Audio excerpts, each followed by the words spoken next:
Like I said, so Greg started quite a while ago, and for a company that started, and now when you look into the breakfast food, Greg surpassed McDonald's.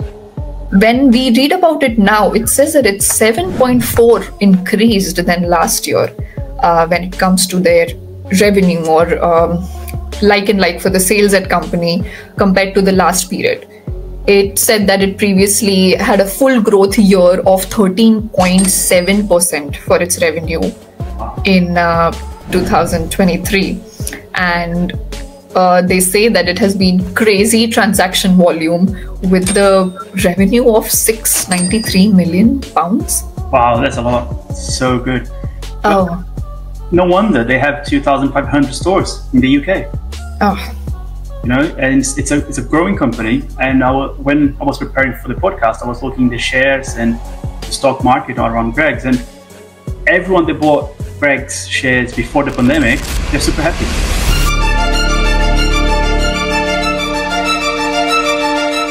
Hello everyone, welcome back to season 2 of Just Senator Marketing. Thank you for all the love that you gave us for season 1 and also good comments, too much of motivation and some really good tips which we are going to try and execute in season 2. We hope you're super excited to watch this season as we are coming up with amazing episodes ahead. So stay tuned to as what's going to happen in season 2. I am Prachi and I have Andre here with me. Andre is a marketing strategy consultant, as you all know, and I'm a luxury consultant. And in today's episode, we are going to start with a brand that is well known in the UK and I think around the world as well now, but it's the UK's leading food on the go retailer. We're talking about GREGGS. So, Prachi, since we decided, obviously, to shift the in-person podcast to the online podcast, have you had any food on the go? Oh, I think I am in Newcastle currently, and I did not know that GREGGS started in Newcastle. I didn't know that. And the other day we were just going around looking for places to eat in Newcastle, and we just hopped onto GREGGS. And I'm wondering, how is this store so big? I've never seen such a huge GREGGS store anywhere in London. And then the guy told me that this is where it all began.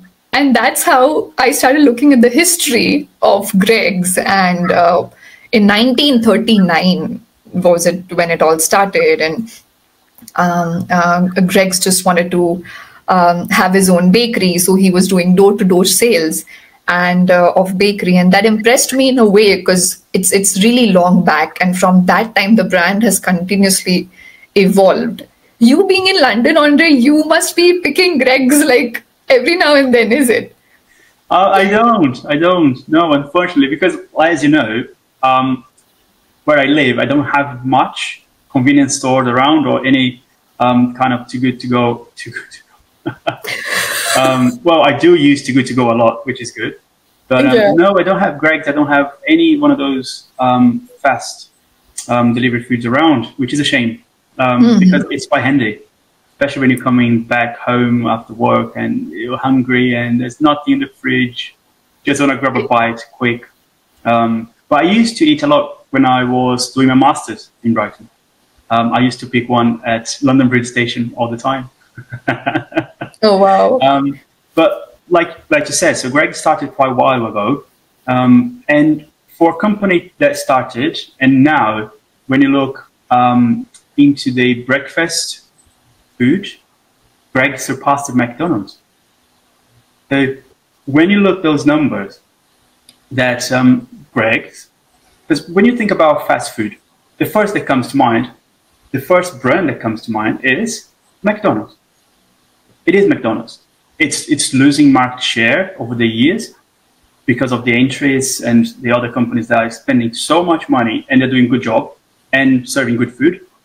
But when you look at breakfast, fast food to go, GREGGS has took the first place.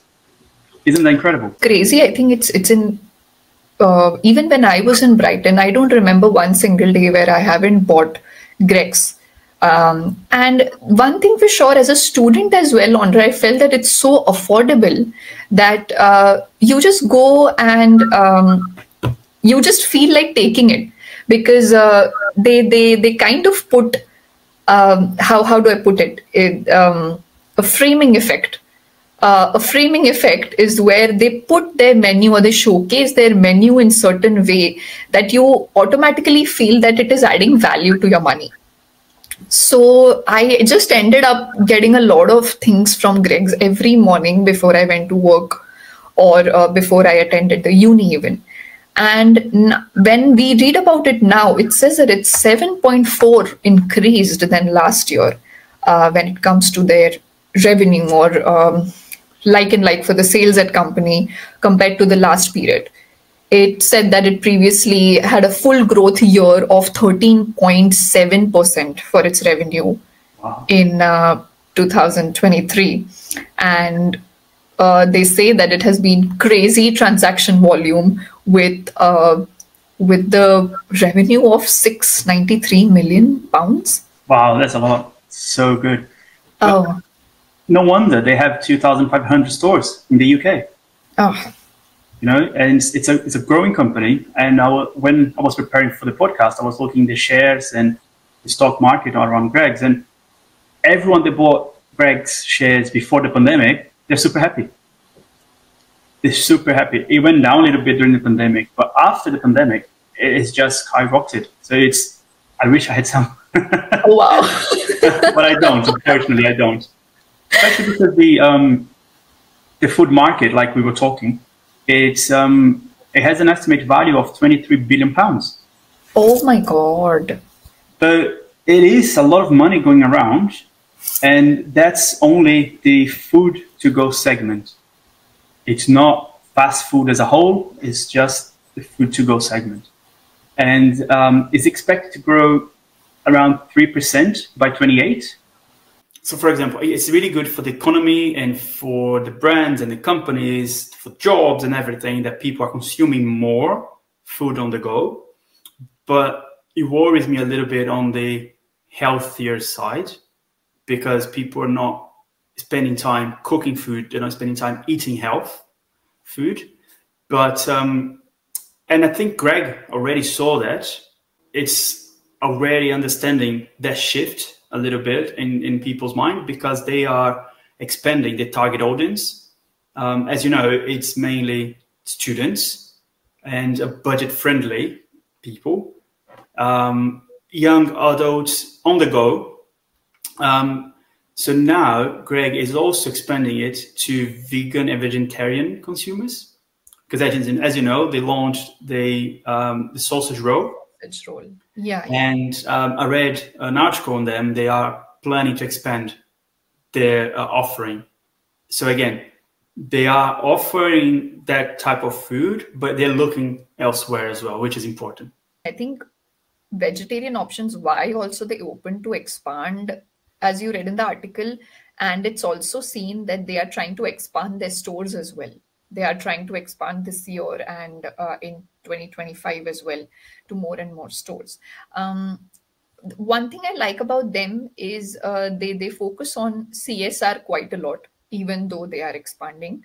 So I think that is one thing in branding and communications that has been important over the years, and it's growing in every possible way. And GREGGS is trying to protect it in every way possible. May it be their breakfast foundation, or may it be their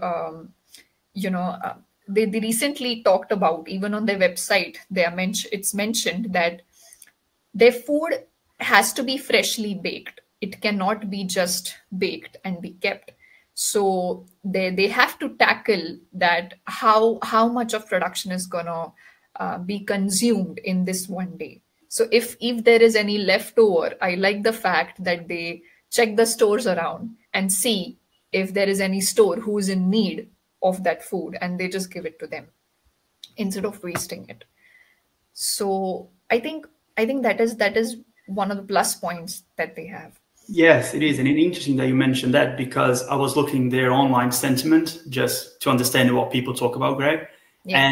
And the two main things that people praise Greg's for are, one, their staff, how friendly their staff usually is and helpful. And the second one is the freshness of the food.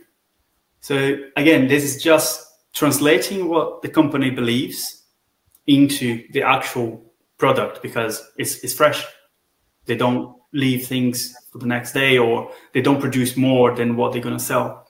Exactly, exactly. And I had a myth of the packaged food, like, or of these foods that they don't taste really good.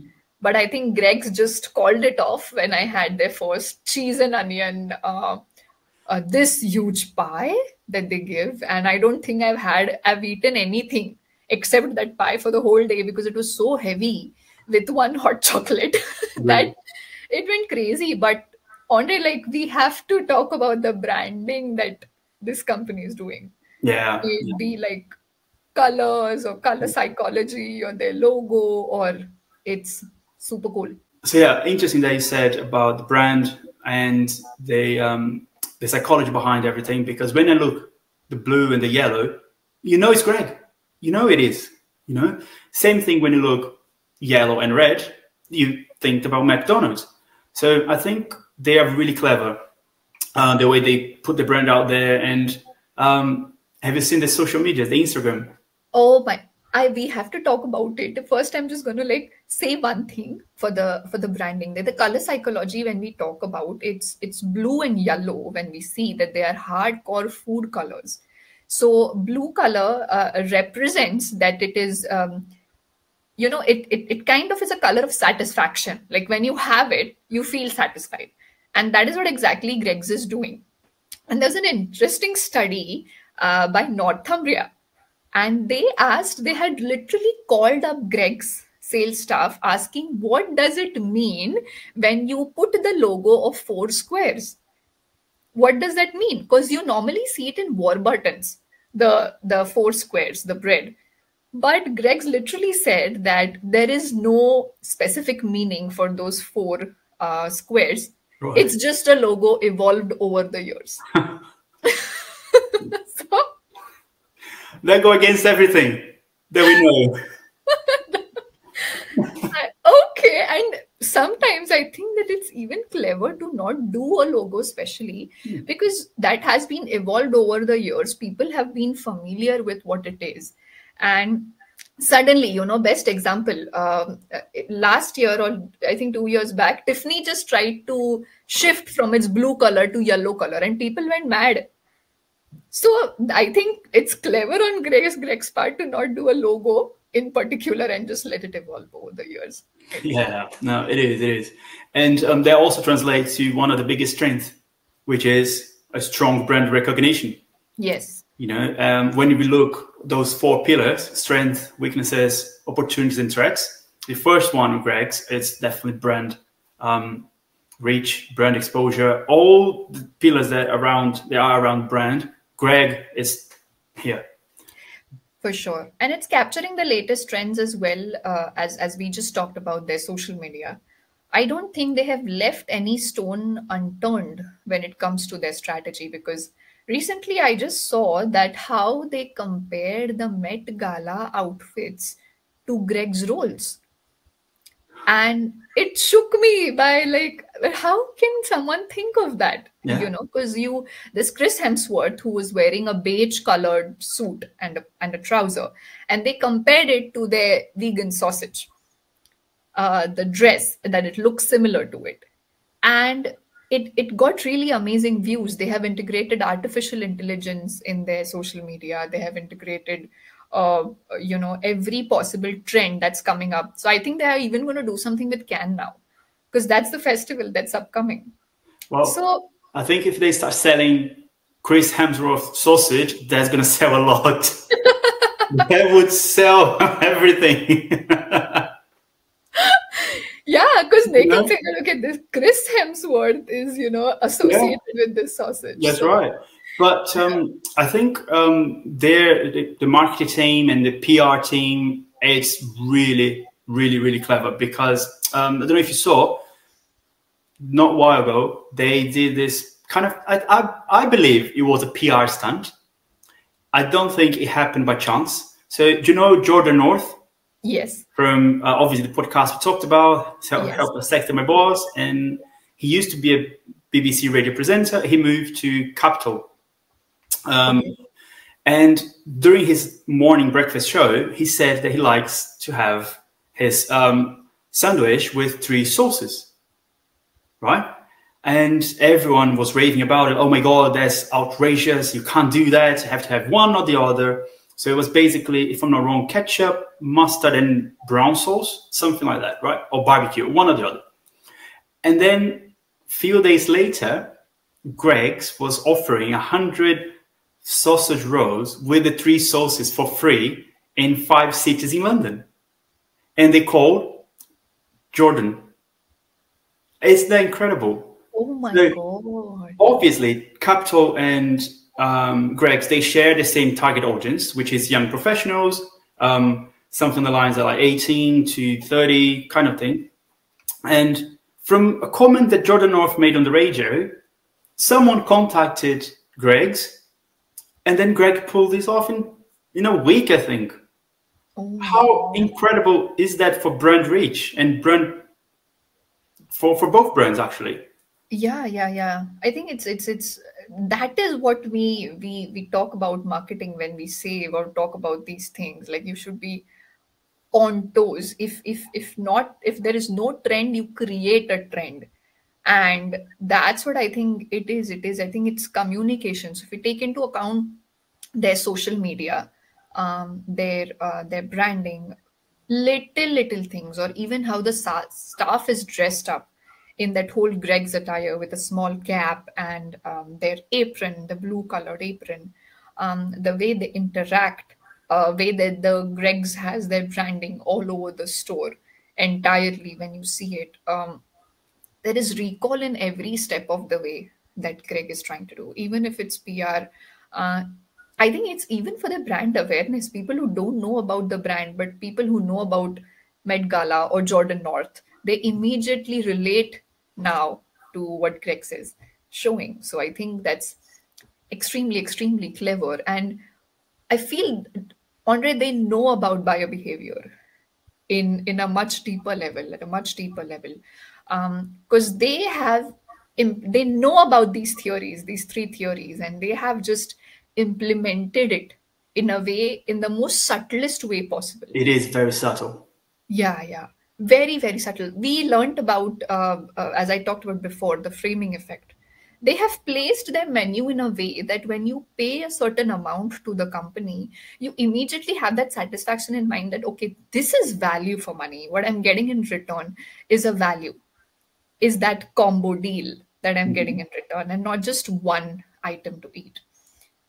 And second is the anchoring bias. I think we both learned deeply about it when we used to go out in between lectures to shop for snacking. Yes. For the whole group, but that's a different story. Yeah. Let's not dive deep into that story and what we did with the snacking. Yeah. But I think that's when we learned about anchoring bias. As I remember, we both used to check the prices.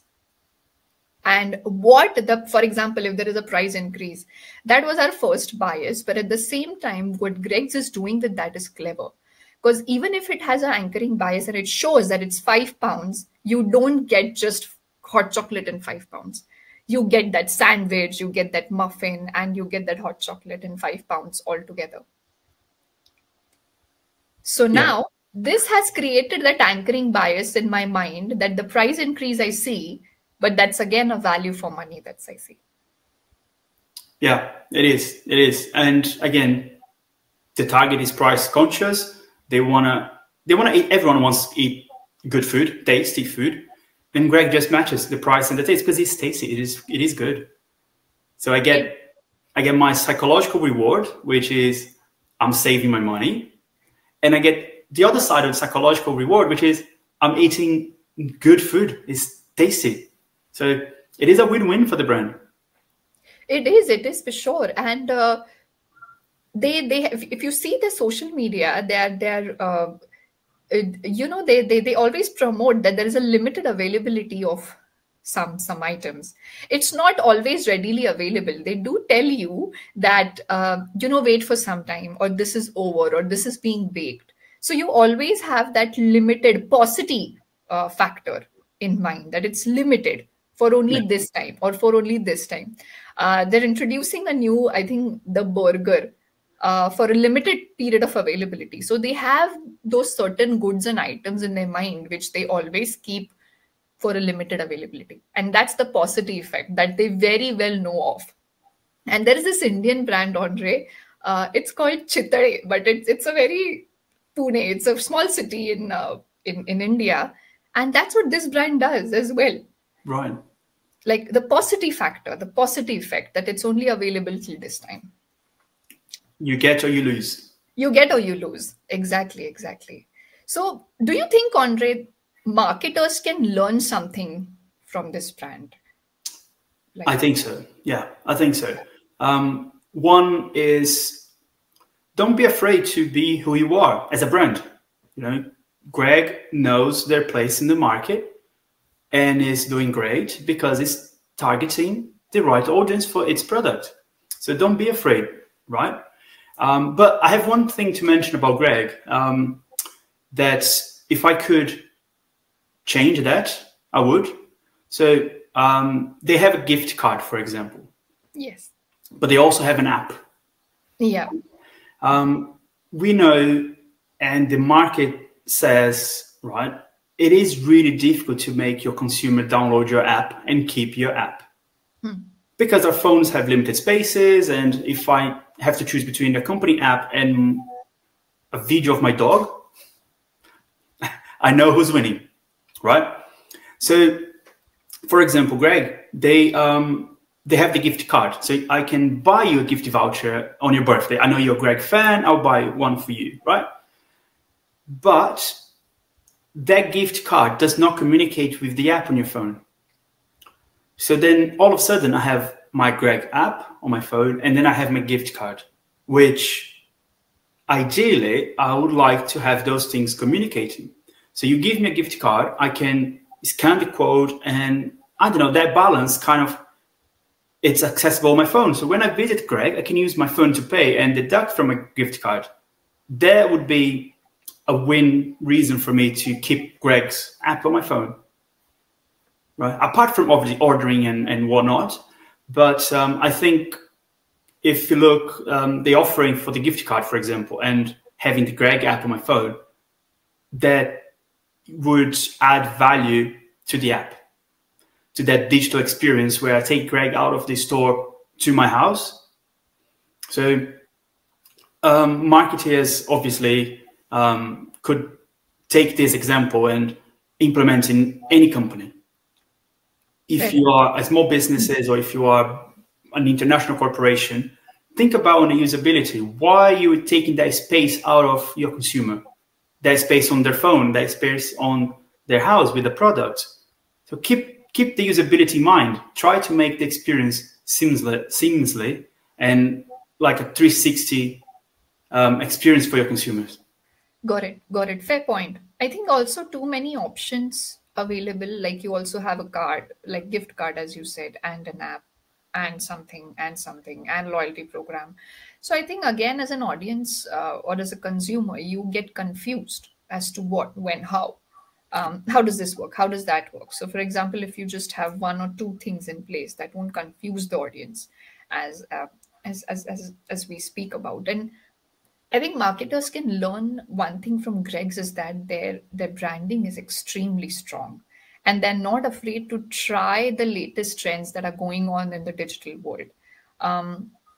As we grow ahead, we have to try and adapt. Every brand has to try and adapt to what is going to pick up in the next 5 years, but at the same time maintaining its own brand personality and DNA. So I think GREGGS is following that in a very subtle way, but communicating it really well. So what they're communicating comes across to us as audiences in the same way that they want to, and not the other way around. That's right. So I think that is one very subtle thing that marketers can keep in mind. Like when you communicate certain thing, is the message that what the message that I want to communicate, is it the right message that is going to the audience, or it has a gap in between? Yes, that's right. Yep. So, And learn, please, especially small businesses, it doesn't matter what industry you are, you can create good content. You see, Greg, in the food and in the beverage and food industry, right? And they're talking about gala, the Met Gala outfit. How great is that? If you post only sandwiches and coffees, it's just a boring social media profile feed. Exactly. But please have a look and learn, because that's what makes marketing, digital marketing, fun.